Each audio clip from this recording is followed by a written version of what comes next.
Hello students, western political thought के व्याख्यान की श्रृंखला में आज हम जिन पाश्चात्य विचारकों पर चर्चा कर रहे हैं उसमें आज हम जॉन स्टुअर्ट मिल के बारे में चर्चा करेंगे, जिनका कालखंड 1806 ईसा पूर्व से 1873 ईसा पूर्व तक का माना जाता है। जॉन स्टुअर्ट मिल एक जो विख्यात उपयोगितावादी या जो विचारक है जेम्स मिल, उनके ज्येष्ठ पुत्र थे और जेम्स मिल अपने पुत्र को जॉन स्टुअर्ट को बेंथमवाद का जो एक कर्मठ समर्थक बनाना चाहते थे और इसलिए प्रारंभ से ही उन्होंने अपने पुत्र की जो शिक्षा दीक्षा थी जॉन स्टुअर्ट की अपने कंधों पे ले रखी थी और बड़े नियंत्रित और सुनियोजित ढंग से वो उनका लालन पालन कर रहे थे, जहाँ वो चाह रहे थे कि जो बेंथम के जो विचारक जिनसे वो स्वयं जेम्स मिल बहुत ज़्यादा प्रभावित थे या फॉलोअर थे उनके, वो चाहते थे उनका पुत्र भी उन्हीं विचारों को आगे बढ़ाए। हम देखते हैं कि मिल का जो पालन पोषण है, हम देख रहे हैं एक उपयोगितावादी जो विचारक है, जो उनके पिता हैं, उनके घर में हो रहा है। उनका प्रशिक्षण उनके पिता की देख रेख में हो रही है उनकी, और जो उस समय जो प्रमुख विचारक हैं उपयोगितावादी विचारक है जिनको हम कह रहे हैं बेंथम, ऑस्टिन, रिकॉर्डो, ये सब भी जेम्स मिल के जो उनका जो बाल्यकाल है, उनकी जो युवावस्था है, वो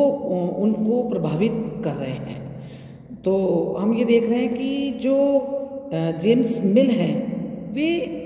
शुरुआत के अंदर यद्यपि वो अपने पिता से बहुत ज़्यादा प्रभावित है, एक उपयोगितावादी विचारक के रूप में वो शुरुआत में अपनी जीवन का जो प्रारंभिक अवस्था उसमें वो उसी रूप में अपनी वो शुरुआत करते हैं। लेकिन जैसे जैसे वो बड़े हो रहे हैं, उन्हें अनुभव होने लगते हैं और पिता की मृत्यु के बाद तो जैसे ही स्थिति उनकी बदलती है, तो यहाँ पे जेम्स मिल एक मानवीय व्यक्ति बन जाते हैं और उनकी जो रचनाएं हैं उनमें हमको ह्यूमैनिटी की एक झलक दिखाई देनी पड़ लग जाती है। हम ये देखते हैं कि जो उनके जो पिता थे उनकी बौद्धिक प्रवृत्तियों को पीछे छोड़ करके वो अब इतने मानवीय बन जाते हैं कि उनके जो ऐसा लगने लगता है कि वो एक रिफॉर्मिस्ट के रूप के अंदर सामने आते हैं और एक रिफॉर्मिस्ट के रूप में, या हम कहें कि उपयोगितावाद के रिफॉर्मर के रूप में जेम्स मिल बेंथम के उपयोगितावाद के समर्थक होते हुए भी जो उनके जीवन का या उनके पिता के जीवन का उद्देश्य था, उसके बावजूद मिल अपनी पुस्तक यूटिलिटेरियनिज्म में बेंथमवाद पे कुछ प्रहार करते हैं, कुछ बातों को उनकी चेंज करते हैं, उनकी कुछ बातों को स्वीकार भी करते हैं। मिल बेंथम के उपयोगितावाद से प्रभावित होते हुए के बावजूद वो ये कहते हैं कि मात्र संख्याओं या सुखों की जो मात्रा है, जैसा कि बेंथम मानते थे कि सुखों की मात्रा, कोई ताश का खेल व्यक्ति खेलता है या वो किसी की कविता को पसंद करता है और उन दोनों में को जो आनंद मिल रहा है वो कहते थे इन आनंद में कोई अंतर नहीं है। लेकिन मिल इस बात से सहमत नहीं है। वो ये कह रहे हैं कि उनका जो बेंथम का जो उपयोगितावाद है वो बहुत अमानवीय और अनैतिक है, क्योंकि वो कह रहे हैं कि सुखों में सिर्फ मात्रा का अंतर नहीं है बल्कि सुखों में गुणों का भी अंतर होता है। गुण शब्द की अवधारणा को जब मिल उपयोगितावाद में शामिल करते हैं तो उसको एक अलग ही प्रकार का टर्न दे देते हैं और वो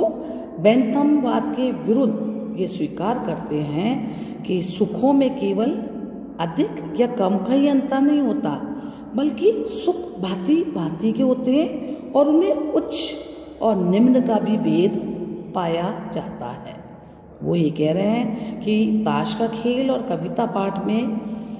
ऐसा नहीं है कि दोनों व्यक्ति को सुख दोनों को प्राप्त होगा, लेकिन एक नैतिकता के बहुत करीब होगा, एक हमको लगेगा कि बहुत एप्रोप्रिएट है और दूसरा में थोड़ा एप्रोप्रिएटनेस या उसकी गुणवत्ता थोड़ी कम है।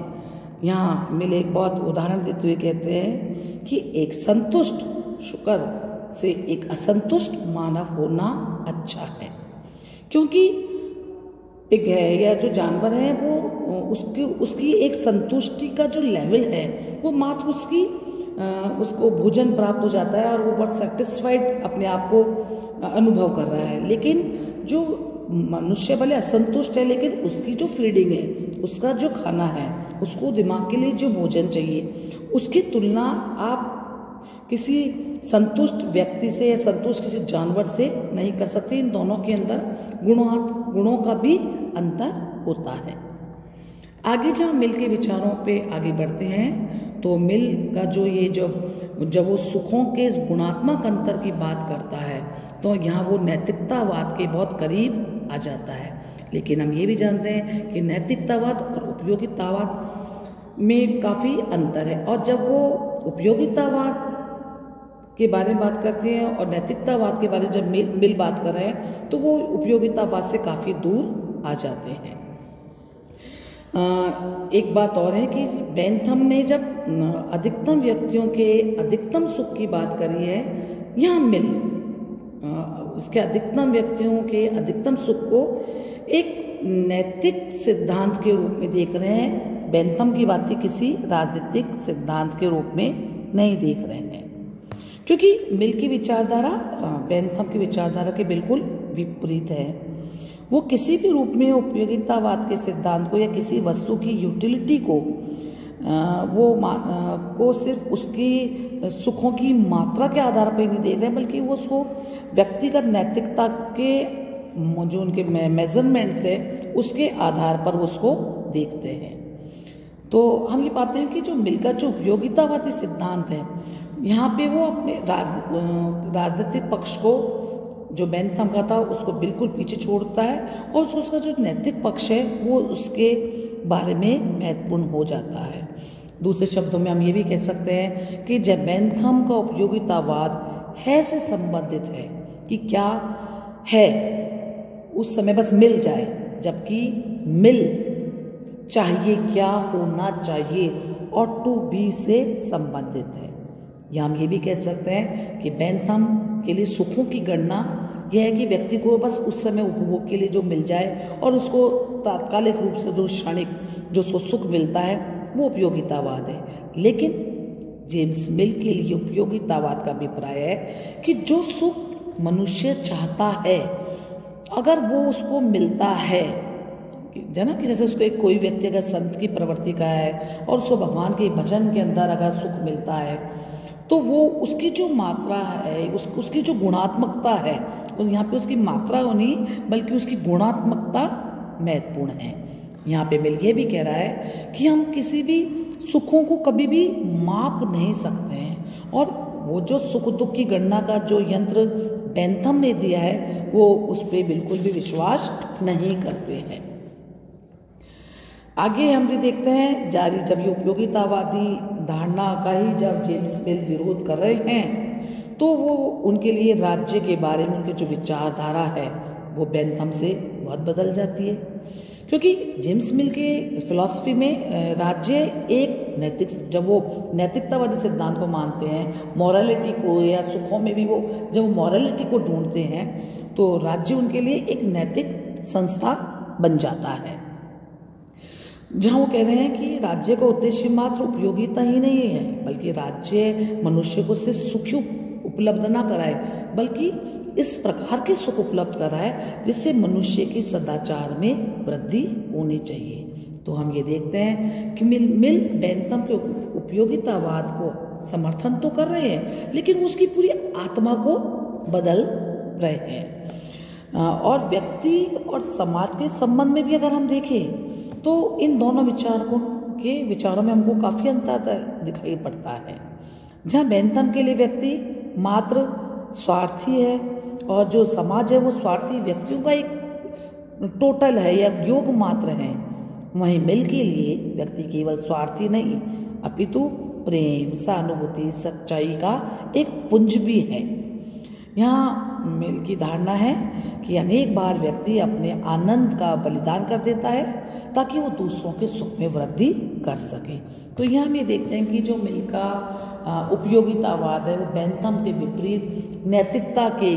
करीब का भी दिखाई देता है, जहाँ वो बहुत अपने मॉरलिटी के इशू को बहुत तत्परता से आगे ले जाते हैं। यहाँ हम कुछ और भी बातें देखते हैं कि बेंथम और मिल में हमको देखते हैं कि जहाँ बेंथम गुप्त मताधिकार का समर्थक है, वहाँ मिल सार्वजनिक मताधिकार और महिला मताधिकार के समर्थक के रूप में सामने आता है। जहाँ बेंथम प्रजातंत्र का समर्थन करता है, वहीं मिल संपूर्ण व्यवस्था में उसको एक आवश्यक शर्त के रूप में स्वीकार करता है।